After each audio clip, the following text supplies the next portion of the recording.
Joining us now to discuss is Seth Berenzweig. He's the business and technology attorney. Seth, good to see you. Thanks so much for coming on. What did you make? Was there any progress? I know you probably saw a lot of this. Was there any progress there? What do you think the big headline was that came out? Is there anything new we've learned from these guys? Well, it was interesting theater, but little progress. I think that this was yet another missed opportunity by Congress. And frankly, I think that both sides of the aisle missed the mark a bit. This was supposed to be and was billed as a hearing of the antitrust subcommittee, although frankly, I think it's directly relevant to the control of political speech as well, to try to determine how we could work with big tech to create new channels of freer political communication and better competition so that we would also have better service and communications with consumers. And I think that the reason why the hearing missed the mark was because it was too much of a focus of sledgehammering from above rather than helping for the creation of new small business from within the system. So I agree with Congressman Jordan and with a number of the Republicans that we do have some concerns here on the front that was expressed by the committee. But quite frankly, I think that there are other ways to be able to address this problem, and some of those opportunities for that discussion were missed during this critical hearing. Seth, I know you're an attorney. If you can, explain to the viewers here the 230 rule. You see this a lot. What does that do, and are these companies taking advantage of this rule?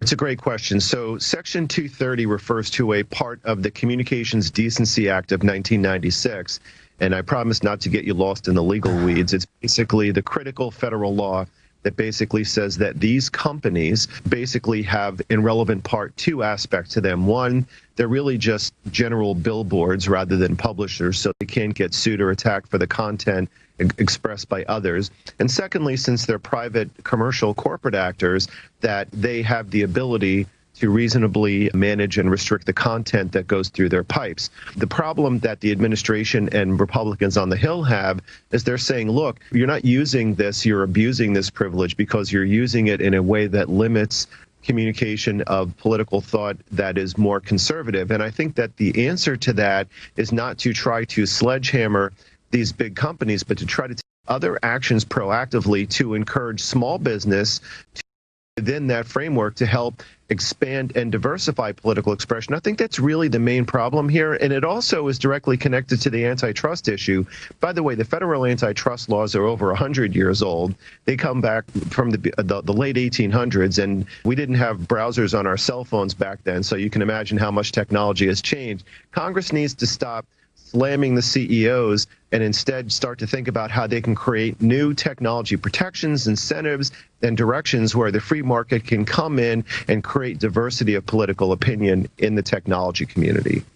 Kind of help us explain that, because you touched on the surface about antitrust laws. I wonder if they need to be revisited now. We're in 2020, in the age of where internet is at our fingertips, as you were saying, on our mobile phones. We use it at all times. What needs to be changed? What's probably the biggest thing that needs to be changed with the current antitrust laws in existence now? That's such a good question. I wish the congressmen were asking that in the hearing this week. And I think that the answer is that the area of focus of the federal antitrust law needs to be broadened to shift away from a pure company-to-consumer pricing model to a more data protection and privacy and diversity of political expression model. In other words, what's happening today is that based upon free and freemium internet service, we do not have the main problem being the increase of cost to consumer. Rather, now what we have is a new monopolistic environment where there is a complete lockdown and control of our individual data privacy and data integrity. But if you believe it or not, the feds don't have one comprehensive rule related to data protection or data portability. So what we need to do is to change the legal environment, broaden the antitrust law, which hasn't been updated in over a century, and create more encouragement for small business. That way, we can rely on the technology community for its strength, and then not only create more diversity of political thought, but create more jobs for this American economy. One of the experts speaking on this kind of touched on something I found interesting. It talks about how the government always seems to be a few steps behind of tech. Tech's always ahead, and the government's back here. Do you agree with that, and what are your thoughts?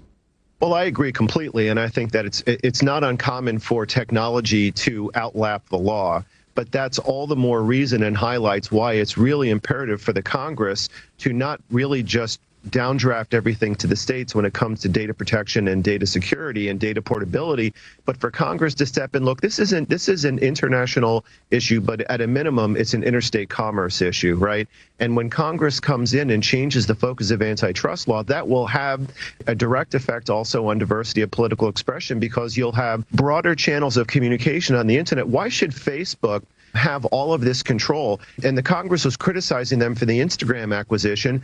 The federal government completely approved the Instagram acquisition a couple of years ago without objection. So Congress really needs to change its orientation and really come into the current mode of technology so that we can have a more contemporary manner of regulation, and that we can help more creation of small business, help enliven technology, and create more jobs. I appreciate your time, Seth Berenzweig. Good to see you. Thanks so much for coming on. I appreciate it.